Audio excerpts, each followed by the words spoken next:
Assalamualaikum. Apa khabar semua? So hari ni macam biasalah kita nak belajar tentang asas-asas keuangan kan. Tapi macam biasa tuan-puan, asas ni maksudnya fundamental atau basic. Tapi kita kena mencari ilmu tambahan. Apa yang kita dapat ni adalah untuk perbincangan harian, untuk trigger kita, nak tengok part mana lagi lepas ni. Tapi macam biasalah nak kena setting dulu. So kalau sesiapa yang tak dengar ke tak nampak, saya takut tak nampak macam hari tu atau suara tak ada, sepatutnya ada insyaAllah. So hari ini kita nak bercakap tentang penting ke takaful, terutamanya pada waktu pandemik ini. So bila kita sebut takaful ni, ramai yang belum lagi mesra dengan perkataan takaful. Jadi apa yang kita guna perkataan yang kebiasaan adalah insurans. Tapi saya nak share sedikit asas dia. Saya bukan ejen insurans atau ejen takaful, tapi saya nak bagi tahu kata takaful dia takaful adalah patuh syariah dan insurans ni dia sikapnya adalah konvensional, alright. So jadi kita secara amnya sebagai orang Islam kita nak bercakap tentang takaful lah. So jadi dua dia ada insurans dan juga takaful. Insurans ni non-Muslim boleh ambil, tak ada masalah sebab dia bersifat konvensional. Tapi untuk rakan-rakan Islam, saya sentiasa galakkan tuan-puan ambil takaful. Alright, so sebelum nak start tu, saya nak kena bagi tahu saya bukan ejen takaful, tapi saya adalah orang yang suka bercakap tentang perkara-perkara yang kita perlu ada di dalam keuangan supaya keuangan kita ni bukanlah nak jadi ultra kaya, setidak-tidaknya adalah sedikit simpanan, adalah sedikit kekuatan keuangan kalau kita dah ada asas dan kita akan melengkapi asas-asas tersebut. Alright. So jadi berbeza ke takaful dengan insurans ni? Dia berbeza tuan-puan, iaitu kalau takaful ni dia berasaskan konsep kerjasama, maksudnya macam kita share, kita share macam tu, dan dia takaful ni tertakluk kepada undang-undang syariah dan juga undang-undang kerajaan. Sebab itu dua perkara yang bank negara monitor adalah bank-bank, aktiviti bank-bank dan juga takaful ataupun syarikat insurans. Dua ni bank negara monitor, bank negara pantau bank, sistem perbankan kita, bank macam CMB ke, Maybank ke, dan juga insurans takaful. So wang pemegang takaful ni boleh dilaburkan, maksudnya penyedia perkhidmatan takaful ni dia cuma akan laburkan investment dia tu ke dalam cabang-cabang yang patuh syariah saja. Sebab itu kita panggil takaful. So jadi lepas ini tuan-puan, sekiranya tuan-puan mencari insurans lah bahasa kita kan. So tanya dengan ejen insurans tu, ini takaful ke insurans? Sebab kalau boleh kita nak ambil takaful. Alright, dua tak sama sama juga dengan financing dan juga loan. Ramai dalam masyarakat kita guna perkataan loan, tapi sebenarnya loan ini adalah sifatnya konvensional. Yang patuh syariah adalah financing. Sama takaful dan insurans pun begitu. Terma dia tu orang kata alah sama, sebenarnya terma dia tu membezakan guideline tertentu. So jadi dan takaful ni adalah diyakini bebas daripada unsur riba, isu gara. Gara ni ragu-ragu lah tuan-puan, bahasa mudah dia, ataupun mansyir, dia konsep perjudian, tak ada unsur-unsur riba, tak ada unsur-unsur ragu-ragu, ataupun mansyir ni perjudian, dia tak ada nak pergi letak dekat mana-mana syarikat-syarikat perjudian. Okay? Dan yang best tentang takaful ni, dia berasaskan konsep berkongsi risiko. Maksudnya kan, contoh saya ada 10 orang yang ada polisi juga takaful. So jadi kita share duit kita, tapi tidak semestinya setiap masa kita akan sakit, ataupun mungkin kita ambil takaful kita tak sakit, tapi kawan kita yang ke-10 tu mungkin ditimpa kesakitan, contohnya macam masuk insurans. So jadi konsep perkongsian inilah digunakan untuk cover cost yang diperlukan itu. So jadi nampak antara takaful dan juga insurans. Tapi takaful dan juga insurans ni tuan-puan, sebenarnya bila kita sebut takaful dan insurans, dia tidak semestinya medical card saja. Yang kebiasaan kita bercakap adalah medical card dan juga hibah. Apa itu medical card? Medical card ni mudah untuk kita dapatkan rawatan di hospital, tapi selalunya bila kita ada medical card, kita lebih senang nak pergi ke swasta sebab swasta ni kos dia tinggi. kos perubatan di swasta tinggi. Sebab itu kita tengok kawan kita kan, gaji kecil tapi kenapa dia mampu masuk hospital swasta? Sebabnya mudah, sebab dia mungkin ada medical card. Sebab itu saya sangat cadangkan kita ada, terutamanya musim pandemik ni kan, zaman hospital kerajaan penuh. So jadi kita bagi peluang untuk kawan-kawan yang perlu rawatan pergi ke hospital kerajaan, so that sesiapa yang ada medical card kita berpeluang untuk pergi ke hospital swasta. Macam itulah maksudnya kita berbagi rasa di zaman pandemik ni, sebolehnya kita nak senangkan semua orang. So jadi kena faham kita tengok orang kenapa dia boleh masuk hospital swasta? Mungkin sebab dia ada medical card. Okay? Yang lagi satu adalah hibah. Hibah ni maksudnya income protection. Contohlah, katakan seorang suami ni isteri dia adalah suri rumah. Suri rumah ni tak bekerja tuan-puan. Kalau dia bekerja dari rumah pun mungkin pendapatan dia kecil saja. Contohnya dia buat masakan ke, dia menjahit ke, dia mengubah ke. So pendapatan dia kecil. Jadi sebagai seorang suami, kita sayang kat isteri kita, kita selalu fikir macam mana nak melindungi isteri kita selepas kita meninggal dunia. So jadi caranya adalah kita ambil income protection ataupun kita panggil hibah lah. Maksudnya kita terus namakan pewaris, contohnya isteri kita atau anak kita yang berusia 18 tahun ke atas. Kenapa tuan-puan? Sebab hibah ni adalah akses yang paling cepat, yang almost undeniable oleh waris lain. So jadi maksudnya kepentingan ataupun keperluan isteri kita dan anak-anak kita sekiranya pencari nafkah meninggal dunia itu ada. So maksudnya dia meninggal tu, dia akan dapat duit hibah tu, dapatlah dia meneruskan hidup. Ramai yang cakap kat saya tak naklah ambil takaful, nanti isteri saya kahwin lain. Macam tu ada orang dia mindset macam tu. Saya selalu bagi tahu kalau isteri kahwin lain atau tidak, itu pilihan jodoh dia. Tapi bagi saya, sekiranya kita tinggalkan waris kita yang ada contoh income protection, dia ada pilihan tau. Dia ada pilihan sama ada dia nak hidup, nak menyara anak-anak saja sebab keuangan dia kukuh, ataupun dia mungkin terpaksa mencari pencari nafkah lain untuk melindungi dia dan anak-anak. Sebab itu yang penting kita buat keputusan berdasarkan penilaian ini. Alright, so jadi tak kisahlah lepas kita meninggal tu cerita lain, tapi masa kita hidup sebenarnya ada dua takaful yang bersifat personal, maksudnya medical card dan juga hibah ataupun bahasa mudah income protection, pelindungan pendapatan. Kebanyakan pakar mencadangkan tuan-puan boleh dapatkan coverage tu antara 5 tahun hingga 10 tahun gaji. Contohlah, ini contoh mudah. Katakan gaji kita 2,000 sebulan. 2,000 maksudnya setahun 24,000. Kalau kita nak cari coverage yang 10 tahun, kita darab dengan 10 tahun, maksud kita cari coverage yang kalau meninggal, maksudnya syarikat takaful tu akan bagi 240,000 kepada waris kita. Lebih kurang macam tu. Alright? So ini adalah antara dua jenis takaful. Tapi selain itu tuan-puan, sebenarnya kita ni sangat dekat dengan takaful. Ada orang dia guna insurans, tak apalah, nanti lepas tuan-puan dah tahu ni, tuan-puan boleh tengok balik yang tuan-puan guna tu insurans ke takaful. Kalau insurans, mungkin tuan-puan boleh pertimbangkan untuk tukar kepada takaful, sebab takaful adalah berkonsepkan patuh syariah.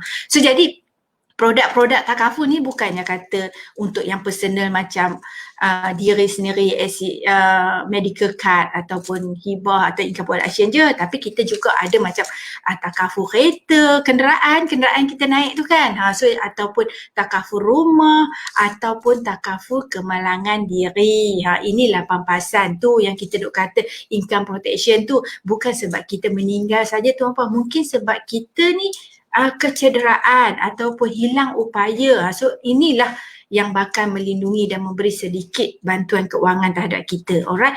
Dan untuk pengetahuan asas, pelan takaful kenderaan ni saya yakin semua orang ada. Tapi takaful rumah ni kita kena faham. Dia ada dua jenis lah. Nombor satu house owner, nombor dua householder. So jadi nombor satu house owner tu dia nak melindungi struktur rumah lah daripada kerosakan ke, banjir ke, bencana ke. Householder pula dia melindungi barang-barang di dalam rumah. Dia ada dua insurans untuk rumah, takaful untuk rumah ada dua. House owner dan householder. House owner ni untuk melindungi macam rumah kita tu sendiri, struktur binaan. Kalau rumah kita runtuh ke contoh, tapi taklah kan, jarang-jarang lah. Tapi benda ke rumah, contoh rumah runtuh ni tuan-puan. Berlaku dulu dekat Genting Highland Tower. Kalau tuan-puan kaji sejarah, Highland Tower pernah runtuh. So jadi manalah kita tahu benda tu berlaku dekat kita kan. So jadi kita pun adalah insurans house owner. House owner ni dia melindungi rumah kita lah, takut kebakaran ke apa ke.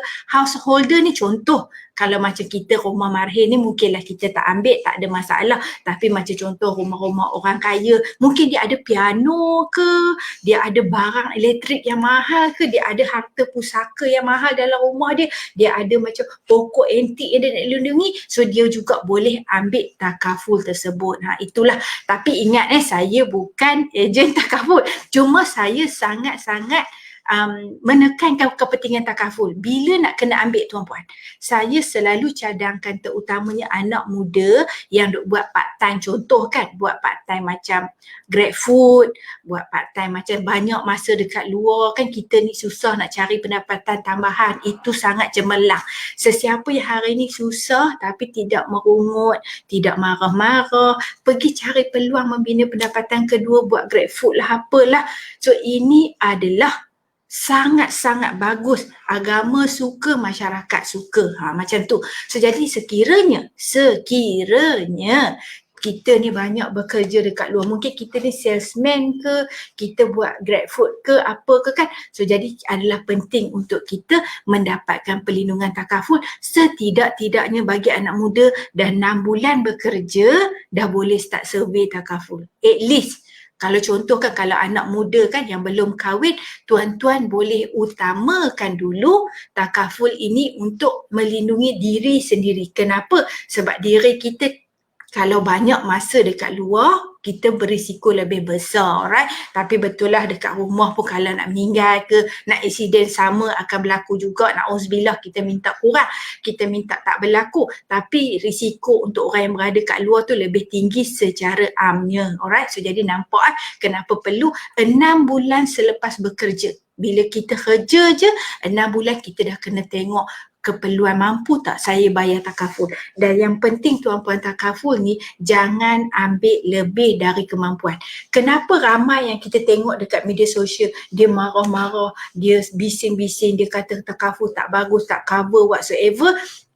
Sebenarnya adalah sebab kelemahan kita adalah kita tidak membaca polisi. Masyarakat kita memang masih lagi agak rendah dalam proses untuk suka membaca. So jadi bila kita dapat polis insurans, kita tak faham terma dan syarat dalam insurans, So jadi nombor 2 adalah kita ambil polisi di luar kemampuan kita. Yang ini perangkap keuangan yang besar tuan-puan. Perangkap keuangan ni ada banyak. Jangan tak tahu.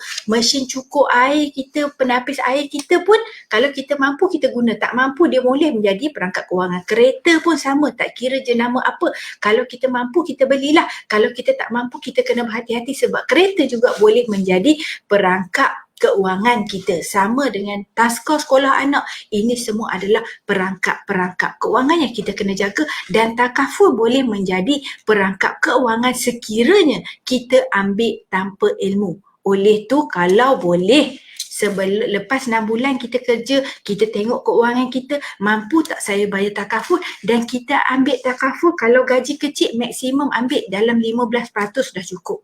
Jangan lebih daripada tu, sebab lebih daripada tu adalah akan membebankan. Alright, so itu yang kita panggil kita menginsurenskan ataupun kita meletakkan risiko yang bakal berlaku dekat kita yang kita tak tahu bila. Na'udzubillah, kita minta simpan, sekiranya berlaku kita transferkan benda ini ke atas polisi takaful itu. So jadi tolong tengok semula.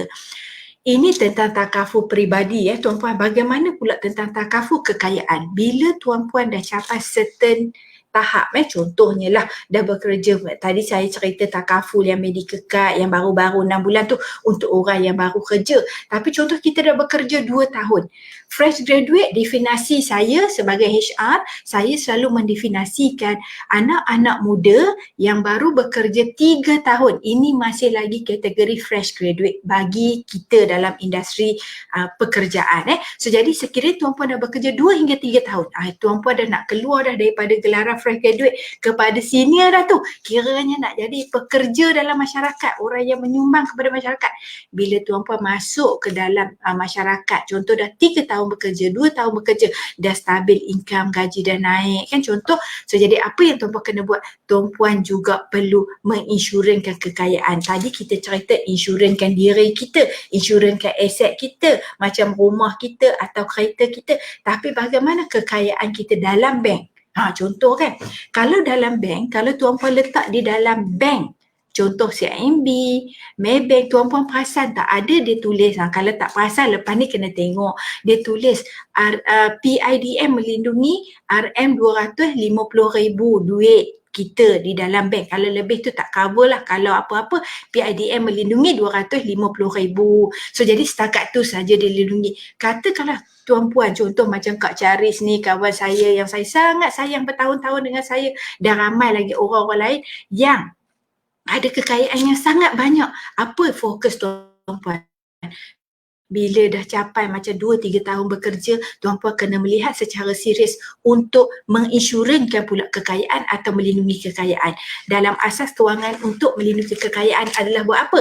Kena keluarkan kekayaan kita daripada rekod kekayaan. So macam mana? Kalau ikut cadangan Robert Kiyosaki, Mike Maloney, Tuan Azizi Ali, iaitu kebanyakan pakar-pakar kewangan, untuk kita menginsurankan kekayaan secara amnya, kita keluarkan di dalam bentuk emas. Bila kita keluar dalam bentuk emas, kita dah ikut sejarah yang berlaku dekat Vietnam. Dekat Vietnam apa yang berlaku adalah ramai penduduk Vietnam waktu itu yang tidak simpan emas, tapi ramai juga yang simpan emas, dan mereka simpan emas Kim Tan, jenama Kim Tan. Di Vietnam lah, di Malaysia tak ada lah emas tu. So jadi di Vietnam dia simpan emas jenama Kim Tan. So bila dia simpan emas jenama Kim Tan ni, pada waktu peperangan, masa US menyerang Vietnam kan, subhanallah, kesian tuan-puan, ramai yang hilang tempat tinggal, dusun, ternakan, semua musnah. So jadi apa yang berlaku adalah pelarian-pelarian Vietnam ni nak selamatkan diri, jadi dia keluarkan emas-emas yang dia simpan selama ni, Kim Tan. Bentuk dia 4 segi lah, macam ni lah kita panggil. Kalau 4 segi emas, kita panggil jongkong emas. So jadi dia keluarkan emas Kim Tan ini, dia larikan diri ke negara-negara lain. So bila dia ada emas adalah insurans kekayaan dia. Dia boleh cairkan emas ini untuk jual di negara lain. Sebab kita semua orang tahu asas dalam konsep simpanan emas adalah emas mata wang universal. Dia boleh laku di mana-mana negara di seluruh dunia. So jadi bila kita bawa emas Kim Tan kita tu, kalau dalam kita orang Malaysia, kita bawa bunga emas dan juga dinar macam ni. Ini adalah bunga emas, nampak tak? Ini adalah dinar. So dua ni bila kita bawa pergi luar negara, kita boleh memulakan kehidupan baru di tempat baru.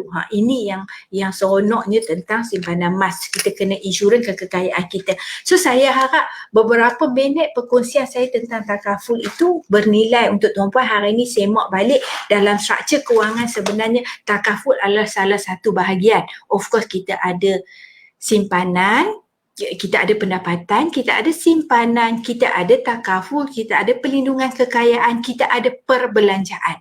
Matlamat semua orang adalah bila kita berbelanja, kita nak bagi ada cash flow. Sebagai contoh, kita gaji 2,000. Tapi kita belanja 1,800. Itu dah bagus. Sebab apa? Sebab kita ada cash flow lebihan 200. Bayangkan kita gaji 20,000. Tapi perbelanjaan kita 20,000 RM1. Kita dah ada negative cash flow. Apa akan berlaku kalau kita ada negative cash flow? Setiap bulan kita berhutang duit masa depan. Tuan-puan, ini yang saya selalu cakap. Belajar ilmu kewangan untuk kebaikan diri tuan-puan juga. Untuk kebaikan keluarga tuan-puan. Kenapa? Sebab Kalau setiap bulan kita negatif walaupun RM1, jangan kita cerita banyak. Ada orang dia negatif sampai beratus-ratus, ada orang dia negatif sampai beribu-ribu. Kalau kita negatif walau RM1 pun bermaksud kita dah berhutang wang di masa depan. Ini bahaya. Siapa bersama saya boleh komen tak bersama saya. Kalau ada soalan boleh tanya, saya amat hargai sebab saya sangat meraihkan ilmu, dan kalau ada pendapat yang berbeza boleh share sebab saya amat meraihkan pendapat yang berbeza. Yang penting adalah matlamat kita. Kita nak ramai orang dalam masyarakat dia celik ilmu keuangan. Sebab apa tuan-puan? Kalau mengikut pengalaman saya yang tak banyak ni, gaji kecil ke gaji besar ke sama je. Sebab itulah orang tua-tua dulu dia kata lagi besar periuk lagi banyak keraknya. Maksudnya apa? Lagi banyak gaji kita, lagilah banyak perbelanjaan kita. So jadi gaji kecil gaji besar sama, maka jangan tunggu gaji besar baru nak buat struktur keuangan yang betul. Masa gaji kecil ni pun buatlah struktur keuangan yang betul ikut kemampuan kita, tapi sentiasa pertimbangkan beberapa elemen iaitu pendapatan, perlindungan kekayaan, takaful, barulah perbelanjaan. Dan of course jangan lupa statutory deductions lah macam EPF, SOCSO, zakat, LHDN. Itu kalau bekerja swasta. Kalau bekerja kerajaan boleh minta jabatan gaji buat penolakan zakat siap-siap kan. Itu cerita yang kita buat siap-siap dekat payslip senang supaya kita tengok tu oh dah bersih. Yang bersih tu kita structure kan. Ramai orang dia kata duit lebih belanja dulu, tapi saya selalu berpendapat duit lebih simpan dulu. Lebih lagi baru belanja. Macam tu cara dia. Tapi ramai yang kata, yelah kak gaji kecil macam mana nak belanja? Kalau gaji kecil saya faham. Ramai hari ni yang allowance kena potong, gaji kena potong. Saya pun sedih tengok ramai yang hilang kerja. Jadi apa yang kita perlu buat adalah kita dia tak ada tip yang hebat-hebat lah tuan-puan. Sebenarnya tipnya cuma tingkatkan pendapatan saja. So sekarang dah banyak peluang-peluang bisnes online yang kita semua boleh explore. Kita kena cuba explore. Okay, so siapa bersama saya sila komen. InsyaAllah kalau ada soalan boleh tanya. Kalau tak saya nak akhiri session sebab macam biasa nak masuk kerja. Cuma impian saya adalah kita nak semua orang kalau boleh faham asas-asas keuangan. Sekiranya kita nak membeli barang-barang apa pun ataupun takaful lah. Tadi kita cakap tentang takaful, kita nak membeli polisi takaful. Apa kriteria yang kita kena buat? Nombor satu, kita kena kaji keperluan kita. Nombor dua, kita kena faham polisi apa yang kita nak ambil. Nombor tiga, kita kena tahu matlamat kenapa kita nak ambil. Supaya bila kita jumpa ejen takaful, kita yang mengawal suasana perbincangan itu. Kita tak bagi ejen takaful buat keputusan my recommend untuk kita. Tapi kita ada ilmu untuk tanya dia soalan-soalan, untuk faham tentang premium kita, polisi kita dan juga coverage kita. Ini penting. Ini sangat-sangat penting.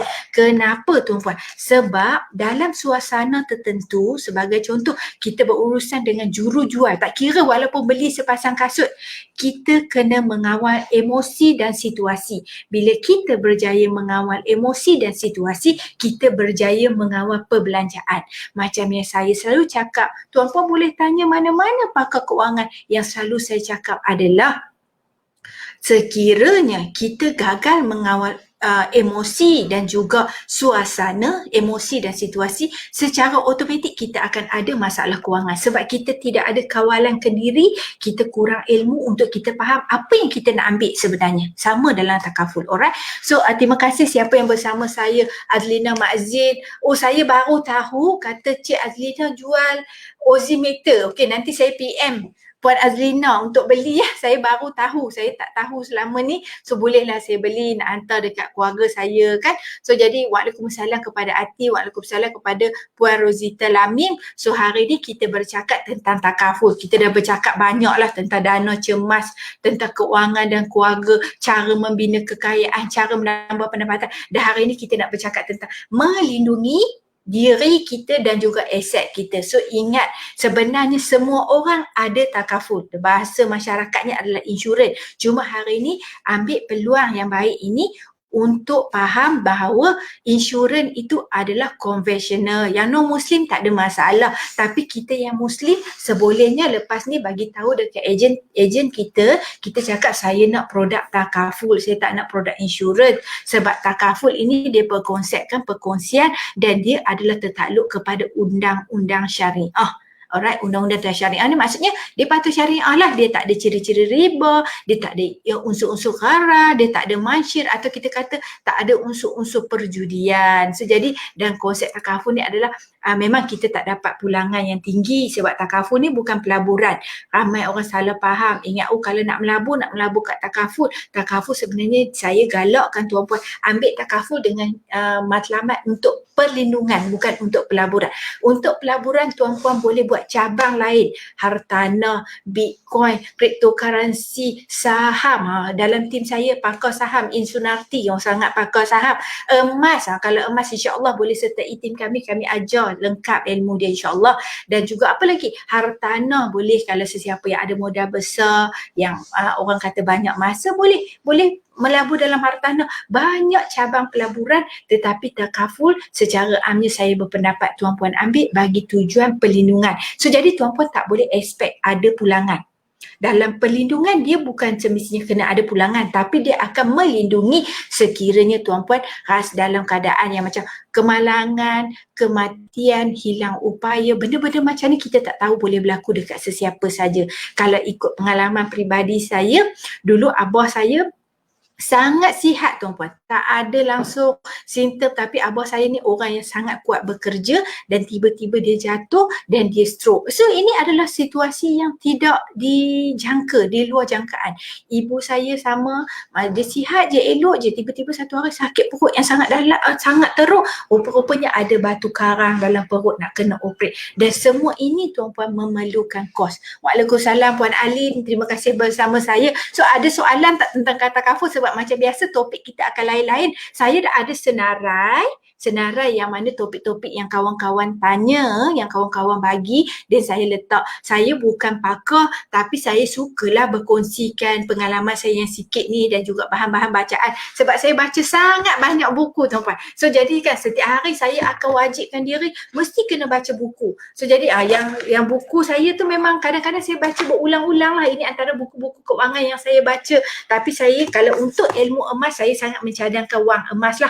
Buku Tuan Zulkifli Syafi'i, ada juga buku Tuan Syukur. So banyak buku-buku yang menceritakan tentang ilmu emas. Tapi sebenarnya macam buku forensik wang ni, dia bercerita tentang cara kita nak menyelongkar keuangan kita. Saya berani jamin sekiranya tuan-puan membaca minimum 10 buku keuangan, tuan-puan punya mindset akan berubah.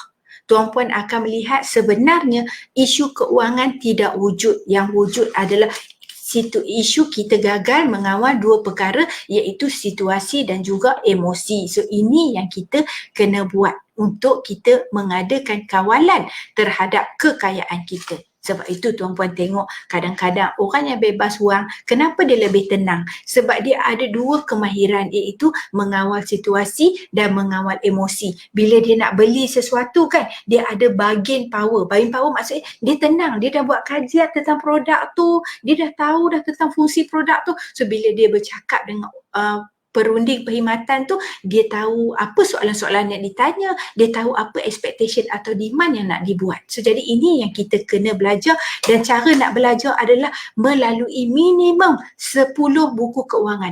Hari ini tuan-puan tolong semak. Ada tak minimum 10 buku keuangan? Kita dah kena buang dah tabiat kita yang zaman remaja dulu kan.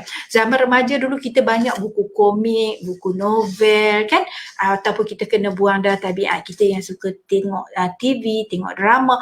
Dan dah tiba masa untuk kita sikit-sikit belajar tentang keuangan sebab semua marhin macam kita, semua rakyat kebanyakan, rakyat jelata macam kita, jika memiliki ilmu keuangan, sekiranya tuan-puan membaca 10 buku keuangan, tuan-puan akan nampak keuangan ni sebenarnya sangat mudah Yang penting kita nak belajar saja. Dan insya-Allah anak-anak muda terutamanya kawal dua situasi, kawal emosi, kawal tak ada orang terlepas daripada kesilapan. Semua orang buat kesilapan, tapi kena kawal dua ni. Saya juga masa muda pernah buat kesilapan keuangan, tapi apa yang kita kena buat balik adalah kita kena perbetulkan. Yang mana silap, betulkan saja. Takkanlah bila kita silap kita dah nak berhenti mengatur keuangan kita. Mesti kena bangkit dan aturkan semula keuangan. Dan ingat balik 3 asas dalam keuangan adalah sekiranya kita tak boleh menabung, kita kena buat cuma 3 perkara saja. Nombor 1, tingkatkan kurangkan perbelanjaan. Tengok mana kos-kos yang tidak perlu. Sebagai contoh, selama ni mungkin kita guna handphone, telefon kan, kita guna kita guna yang lain-lain punya package berbanding dengan pasangan kita ke keluarga kita.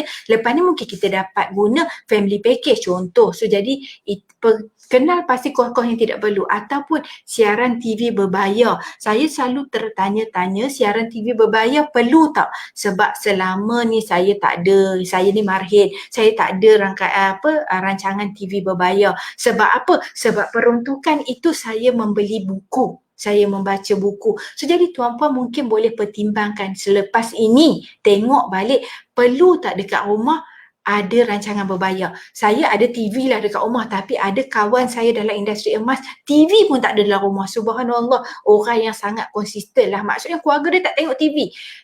Jadi saya pelik, dia buat apa? Dia membaca buku. So jadi bila kita membaca, saya jaminlah minimum 10 buku keuangan. Hari ini tuan-puan ada duit lebihan, target sebulan sekali nak beli sebuah buku keuangan. Sekarang buku-buku keuangan tuan-puan boleh beli secara online saja, dapatkan buku tu baca.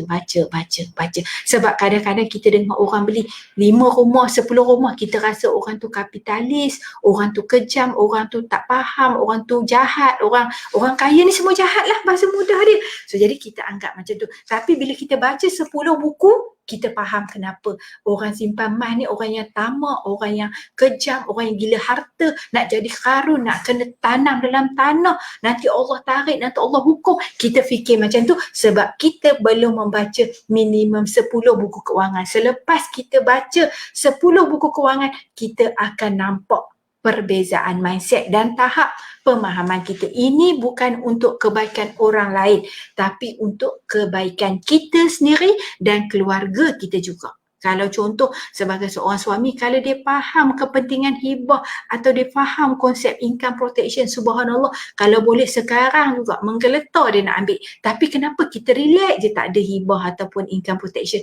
Sebab kita rasa benda tu tak penting kerana pemahaman kita belum lagi ada terhadap kepentingan takaful. Alright? Tapi saya bukan ejen takaful tau. Kalau nak cari posisi takaful, kena survey lah, kena carilah ejen-ejen yang tuan-puan selesa. Jangan benci ejen takaful. Kalau dulu saya ada kawan yang bekerja dalam industri takaful, dia kata apa? Sekarang ajak minum kopi pun kawan-kawan tak nak minum dengan saya sebab dia orang kata nanti nak cerita pasal takaful. Saya pelik sebab kalau saya kawan takaful saya ajak, saya nak pergi sebab saya dapat ilmu takaful percuma. Dapat kopi percuma, dapat ilmu takaful percuma. Sama juga dengan rent yang jual hartanah. Ada orang dia kata, tak naklah kawan dengan rent jual hartanah, nanti dia tak cerita ajak beli rumah. Tapi kalau saya gembira sebab saya dapat ilmu hartanah percuma. Sebab tuan-puan nak attend kelas semua ni perlukan bayaran. Tapi kalau kita ada kawan-kawan yang berilmu kewangan, kawan dengan dia. Dia nak jual itu dia punya pilihan, tapi kita punya pilihan, kita boleh belajar dan kita boleh pertimbangkan sesuai tak untuk ambil.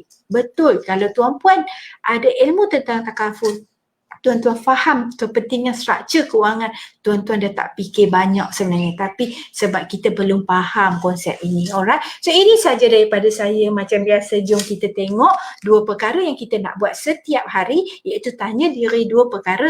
Nombor 1, apa yang kita nak buat untuk menambahkan kebaikan dunia dan akhirat. Sebab sebolehnya kita nak jadi orang yang baik dunia akhirat. Semua kita pendosa, tapi bila kita berusaha tambahkan ikhtiar kita untuk memberikan manfaat, mudah-mudahan Allah pandang usaha kita. Itu je kita nak harap-harap kan. So nombor 2, semudah-mudahan kita kaya di dunia dan di syurga, di akhirat. Sebab semua orang nak masuk syurga, tapi sebolehnya kita nak kaya di dunia dan di syurga. Kenapa? Sebab kekayaan kita ni sebenarnya tuan-puan, semakin banyak kekayaan kita, banyak lagi peluang untuk kita bawa kekayaan kita ke syurga melalui zakat, sedekah, menunaikan rukun-rukun Islam dan juga menyumbang kepada masyarakat.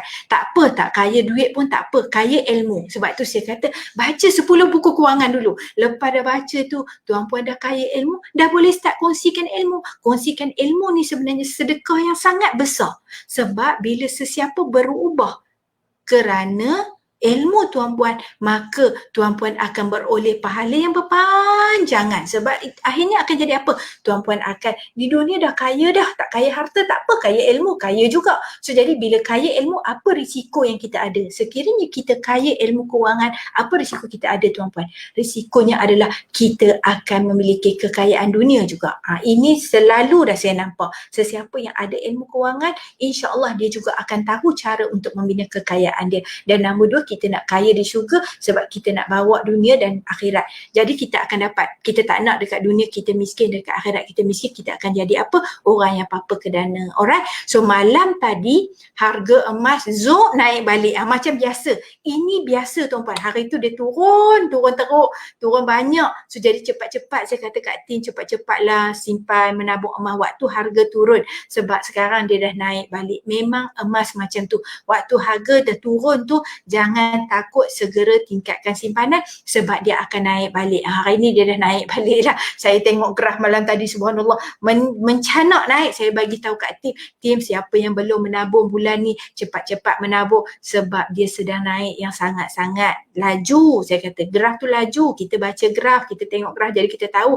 kadang-kadang ada penyimpan dia nak tunggu harga emas murah kan, so dia ingat besok lagi murah. So jadi tujuan saya bagi tahu adalah setidak-tidaknya sesiapa yang dah bercadang untuk menabung waktu tu, cepat-cepat simpan. So pagi ni dah naik balik. So itu kelebihan bila kita ada ilmu, kita faham nak baca graf macam mana naik turun harga emas. So waktu kita beli tu juga sebenarnya agak membantu, terutamanya bagi pembeli emas yang pukat, yang menabung seminggu 10 gram. 10 gram ni banyak tuan-puan. 2,590 ada orang menabung seminggu sekali. Tuan-puan tak percaya, tuan-puan terpulang, tapi saya ada anak murid dah 2,000 lebih dan dia orang tahu ada orang menabung emas seminggu 10 gram, 2,500 seminggu. So jadi orang-orang macam ni dia pun nak tengok juga pergerakan harga supaya dia dapat average down ke harga dia. So sebab dia nak menabung 10,000 sebulan. So jadi dia pecahkan kepada seminggu sekali, dia tengok timing mana yang baik untuk dia menabung. So jadi ini semua adalah diperolehi melalui ilmu-ilmu kewangan. Hari ini makanya saya menyeru dan nak habis tak habis-habis lagi. Sesiapa yang belum ada buku keuangan, walaupun buku keuangan boring, tolong pastikan tuan-puan beli buku keuangan, baca. Walaupun boring sampai mengantuk, bacalah sehari selai muka surat. Habis saja buku ke-10, tuan-puan akan melihat mindset dan kekayaan tuan-puan akan berubah. Kalau tak berubah juga boleh call saya akan bagi bimbingan macam mana cara untuk mengaplikasikan ilmu yang tuan-puan dapat itu ke dalam kehidupan harian. Sebab saya dah jumpa ramai orang, alhamdulillah saya dah tengok ramai yang dah berubah keuangan, yang dah bertambah baik. Sebab kadang-kadang kita baca tapi kita tak faham, jadi kita nak cari guru. So saya selalu kata, baca dulu 10 buku keuangan. Kalau tak faham dekat mana, tulis nota yang tak faham tu, nanti tanya saya. Boleh call, boleh WhatsApp tanya, puan yang ini nak buat macam mana, Kak Lopa nak ni nak buat macam mana. Semua orang panggil Kak Lopa kan. So Kak Puan ni nak buat macam ni nak buat macam mana. So jadi saya akan bagi tahu macam mana nak applykan benda itu ke dalam diri kita. Sebab bila kita baca 10 buku keuangan, apa yang kita dapati? Setiap penulis memberikan tips yang tidak sama. Ada penulis, ada pendidik kewangan dia cakap, simpan 10% dah cukup. Tapi kalau ikut rejim saya daripada dulu, semua orang tahu saya selalu cakap kalau berumah tangga 15% sebulan simpanan. Kalau belum berumah tangga, at least 30% sebulan simpanan. Cara dia, dia ada cara dia. Dalam masa yang sama, kita tetap tidak mengabaikan sumbangan dekat ibu bapa, sumbangan dekat zakat, sedekah, tapi kita masih lagi mengawal keuangan kita. Alright. So nak habis, tak habis lagi. So siapa bersama saya, terima kasih bersama saya. Boleh share posting ini sekiranya ianya memberi manfaat dan insya-Allah semoga kita bertemu di syurga. Assalamualaikum. Bye. Saya